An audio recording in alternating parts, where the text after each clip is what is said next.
Assalamualaikum warahmatullahi wabarakatuh. Selamat pagi Bapak Ibu dosen pengampu mata kuliah metodologi penelitian yang saya hormati. Pada kesempatan kali ini saya Novia Rizky Ramadini dengan NIM C10230003. Di sini saya akan memaparkan hasil analisis artikel jurnal yang berjudul Pengaruh Terapi Relaksasi Autogenik terhadap Penurunan Tekanan Darah Tinggi pada Lansia dengan Hipertensi di RW 5 Wilayah Kerja Puskesmas Sidangkerta Bandung Barat tahun 2025. Melalui presentasi kali ini saya akan membahas kritis mengenai jumlah variabel, variabel gap, desain penelitian, alat penelitian, sampel, besar sampel, skala ukur, statistik, univariat dan bivariat. Yang pertama, variabel.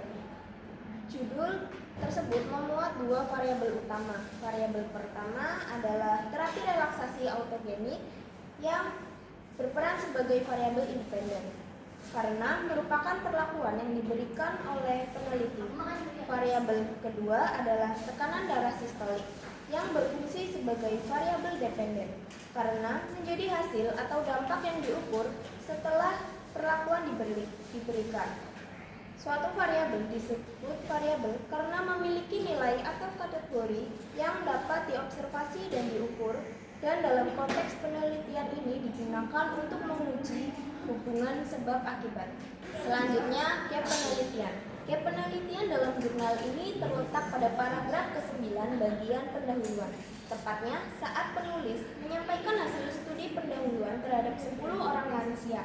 Dari hasil tersebut disebutkan bahwa hanya 6 orang mengalami penurunan tekanan darah setelah terapi, sementara 4 orang tidak menunjukkan perubahan. Hal ini menunjukkan adanya kesenjangan antara harapan teori yang menyatakan terapi efektif dengan kenyataan bahwa tidak semua lansia merespons terapi tersebut secara signifikan. Maka bagian ini disebut gap karena menunjukkan adanya ruang kosong dalam pengetahuan yang perlu dikaji lebih lanjut melalui penelitian yang lebih sistematis. Selanjutnya, desain penelitian. Penelitian ini menggunakan desain kuasi eksperimen dengan pendekatan pre-test dan post-test. Control group design. Metode ini digunakan untuk mengetahui apakah terdapat perubahan tekanan darah sistolik sebelum dan sesudah pemberian terapi, serta membandingkan hasilnya dengan kelompok yang tidak diberikan perlakuan. Tujuannya adalah untuk mengetahui pengaruh yang ditimbulkan oleh perlakuan terapi relaksasi autogenik secara lebih objektif dan terkontrol. Selanjutnya, alat penelitian. Alat penelitian yang digunakan dalam studi ini disesuaikan dengan masing-masing variabel yang diteliti. Untuk variabel dependen, yaitu tekanan darah sistolik, digunakan tensimeter digital. Alat ini dipilih karena memiliki akurasi tinggi, lebih mudah digunakan oleh peneliti, dan mampu mengurangi kemungkinan kesalahan pembacaan yang sering terjadi pada alat manual. Tensimeter digital secara otomatis mengukur tekanan darah dalam satuan milimeter air raksa, dan hasilnya langsung ditampilkan dalam angka, sehingga memudahkan dalam pencatatan dan analisis statistik. Pengukuran dilakukan 2 kali, yaitu sebelum dan sesudah intervensi pada masing-masing kelompok. Sementara itu, untuk variabel independen, yaitu terapi relaksasi autogenik, tidak digunakan alat ukur dalam bentuk fisik maupun skala numerik. Hal ini karena terapi tersebut merupakan bentuk perlakuan atau intervensi non-farmakologis yang dilakukan melalui latihan relaksasi mandiri dengan panduan kalimat sugestif tertentu. Oleh karena itu, yang digunakan sebagai alat adalah prosedur standar pelaksanaan terapi, bukan alat ukur kuantitatif. Tujuannya agar setiap responden mendapatkan perlakuan yang sama dan pelaksanaan terapi berjalan konsisten sesuai protokol penelitian. Selanjutnya, sampel penelitian. Dalam jurnal tersebut disebutkan bahwa jumlah sampel yang diteliti adalah 50 orang lansia yang dibagi menjadi 2 kelompok, 25 orang pada kelompok intervensi dan 25 orang pada kelompok kontrol. Namun, di dalam artikel tidak disebutkan secara eksplisit apakah jumlah sampel dihitung menggunakan rumus Slovin atau metode lain, sehingga tidak dapat diasumsikan. Teknik pengambilan sampel juga tidak dijelaskan secara spesifik, baik apakah itu probability maupun non-probability. Namun, bisa disimpulkan bahwa sampel diambil berdasarkan kriteria inklusi tertentu, seperti lansia dengan hipertensi yang bersedia menjadi responden.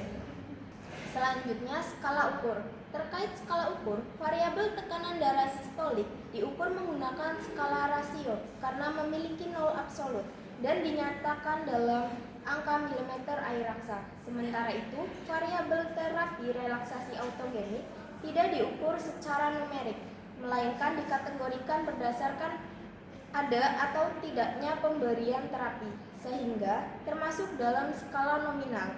Oleh karena itu, skala ukur dalam penelitian ini mencakup skala rasio untuk variabel dependen dan skala nominal untuk variabel independen.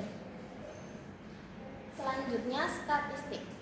Dalam penelitian ini digunakan analisis statistik bivariat, yaitu uji Wilson, Rank test, dan Mann-Whitney U-test karena data berdistribusi tidak normal dan berskala rasio serta nominal. Uji Wilson digunakan untuk membandingkan tekanan darah sistolik sebelum dan sesudah terapi pada kelompok intervensi.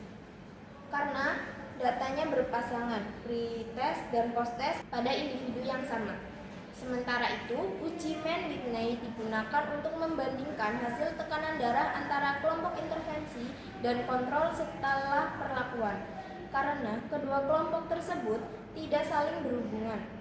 Kedua uji ini dipilih agar peneliti dapat melihat pengaruh terapi relaksasi autogenik secara menyeluruh baik dari perubahan internal individu maupun perbedaan hasil antar kelompok, sehingga hasil analisis menjadi lebih akurat dan dapat dipertanggungjawabkan secara statistik.